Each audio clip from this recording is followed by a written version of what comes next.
విమర్శించడం కోసం కాదు, రాధాకృష్ణ రాధ పుష్ప గారు ఈ ఊరు ఆడవిల్ల, మంచికైనా చెడుకైనా ఆయన పదవి ఉన్నా లేకపోయినా ఎప్పటికీ ప్రజలతో ఉంటాడు. ఈ ఊర్లో ఎన్నడూ కూడా నేను పెద్దోని కావాలా లేకపోతే నేనే నాయకుని కావాలని చెప్పేసి కోరుకోలే. ఈ ఊర్లో ఒక సాధారణ పౌరునిగా నేను సేవ చేసుకుంటా అని చెప్పేసి ఇలా ముంగట్టుకు వచ్చిండు. కాబట్టి అక్క చెల్లెలందరూ కూడా దయచేసి విఘ్నతతోటి ఆలోచించాలి.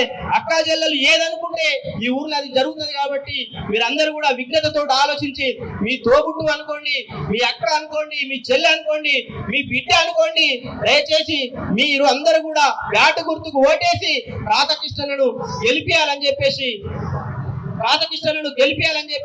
ఈ సందర్భంగా మరొకసారి విజ్ఞప్తి చేస్తా ఉన్నా. రాధాకృష్ణ దొరల కుటుంబం నుంచి రాలే, రాధాకృష్ణ పెత్తందారి వ్యవస్థ నుంచి రాలే. ఎక్కడి నుంచి వచ్చిన ఆయన జీవితం ఏటికెళ్ళి ప్రారంభమైంది. ఒక బీడీ కార్మికునిగా ఆయన పని ప్రారంభించిండు. మనందరూ కూడా తెలుసు, దేశ ఆఫీస్ లో పనిచేసి 20-30 ఏళ్ల కింద బీడీ కార్మికునిగా పని ప్రారంభించి ఆయన కార్మికునిగా ఉన్న రోజు కూడా కార్మికుల పక్షాన ఎంతో కొట్లాడిండు. ఆయన ఇలా దేశ ఆఫీస్ యాజమాన్యంతో మాట్లాడి కార్మికునికి చిన్న అన్యాయం జరిగినా కూడా ఆ రోజు ఆయన దేశ ఆఫీసు వాళ్ళ మేనేజ్మెంట్ తోటి మాట్లాడి కార్మికులకు న్యాయం చేసినటువంటి చరిత్ర రాధాకృష్ణకి. చరిత్ర సృష్టించినోడు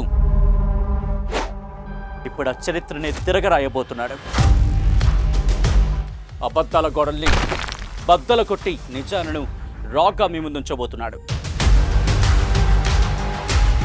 నిజమైన వార్తల కోసం వెంటనే డౌన్లోడ్ చేసుకోండి రా యాప్ని.